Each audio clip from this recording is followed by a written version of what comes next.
हत्या गोटे निर्मम हत्या मो भावुची प्रत्येक ओडिशावासी उपलब्धि कर सारी।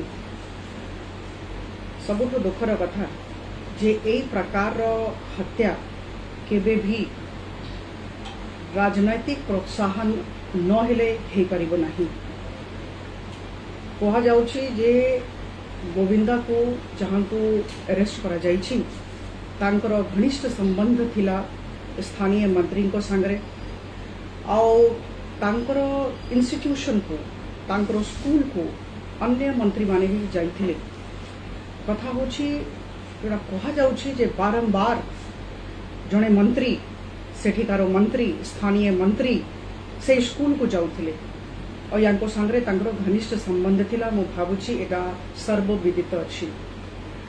बंधुगण को परिस्थिति रे एई प्रकार निर्मम हत्या हेला आ को प्रकार एते बड़ो बड़ो घटना हेला परे भी शासन राज्य सरकार चुपचाप रहिले जानी पारले नहीं और जत्ते बड़े एई प्रकार रो संबंध बहुत दिन हेला रखा जाउथिला केही काहे किछ कहले नहीं। बंधुगण एटा गोटे महिला मानकर सुरक्षा और मर्यादा रक्षा ओडिशा राज्य भितरे या उपरे गोटे प्रश्न चिन्ह लगी जाउछि। बेबीना हेला परी हेला और या परे वर्तमान ममिता मेहर कथा उठिछि। 4.5 कोटी ओडिशावासी अधा लोक संख्या होछि महिला। महिला मानकर जदि आर्थिक सशक्तिकरण सुरक्षा मर्यादा रक्षा होब नहीं ताले निश्चित भाव रे आम राज्य आगु बढ़ी पारिबो नाही। मु जने महिला आमे समस्ते मर्माहत जे ई घटनाटा राजनैतिक प्रोत्साहन हेई कि हेला। राज्य सरकार काहे कि नीरव अछंती ना राज्य सरकार काहे कि जते बड़ी घटना घटुथिला किंबा तांको आभास थिला सेते बड़े काहे कि कोनसी प्रकार पदक्षेप नेले नाही। देखंतु आमे जानी छु वर्तमान जते बड़े समस्ते मिसी की प्रतिवाद करिवे राज्य सरकार कौन कहिबे आमे जानी छु। 20 वर्ष हेलानी आमे सेई गोटिए वाक्य सुनी आसिछु कहा जिवो the law will take its course. आईन ता बाटरे तार काम करिवो। बंधुगण कथा उठुची जे आईन को ता बाटरे काम करिबाकू दिया जिवो तो सेटा होची कथा। Will law be allowed to take its course? एटा होची प्रश्न। नेशनल क्राइम रिकॉर्ड ब्यूरो 2020 रो रिपोर्ट हस्तगत हेछि। आमने समस्ते अवगत सर्व भारतीय स्तर रे महिला माननको प्रति होथिबा अपराध दृष्टि ओडिशा राज्य द्वितीय स्थान रे अछि। 2018 रे रिपोर्ट बाहरी थिला।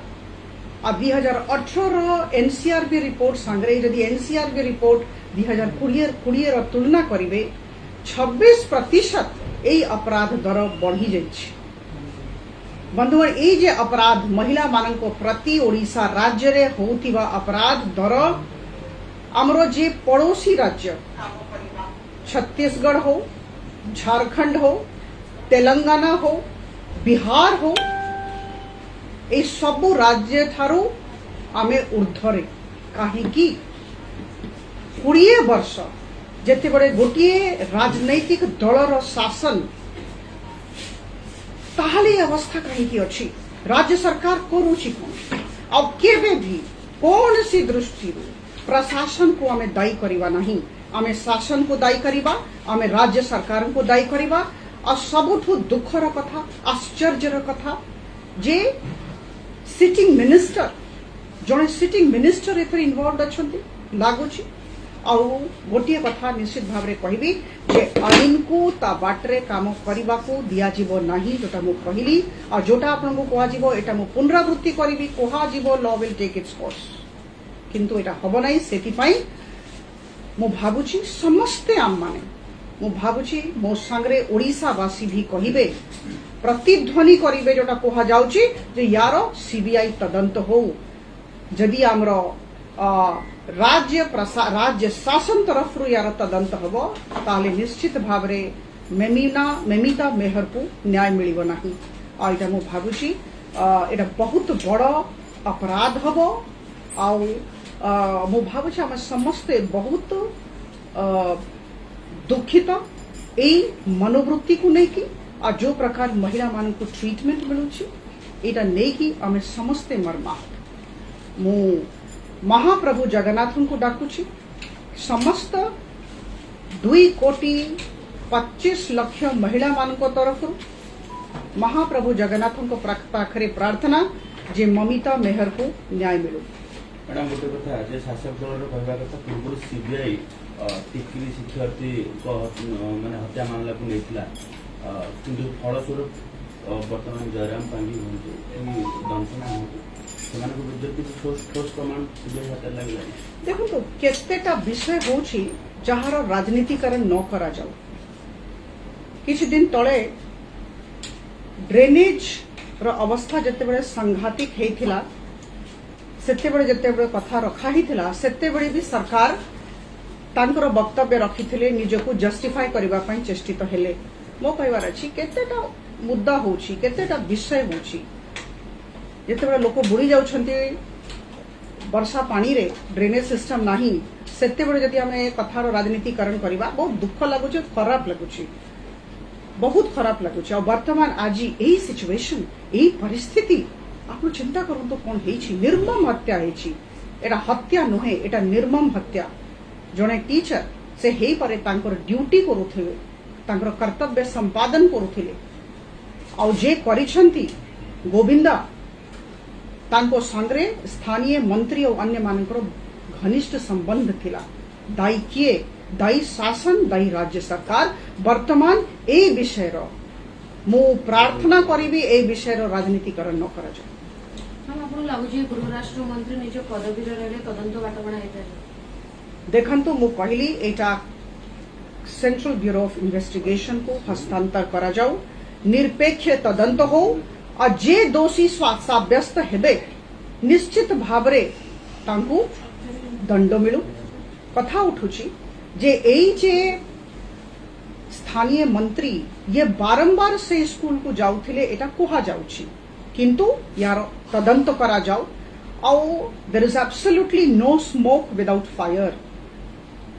यदि धुआं अछि निश्चित भावरे निया थिबो सेति पई एटा तदंत करा जाऊ और जदि राज्य सरकार तरफ तदंत करागला जंती मु कहली एटा केबे भी ठीक भावरे लोक लोचन को आसीबो नाही और ममिता मेहर को न्याय मिलिबो नाही।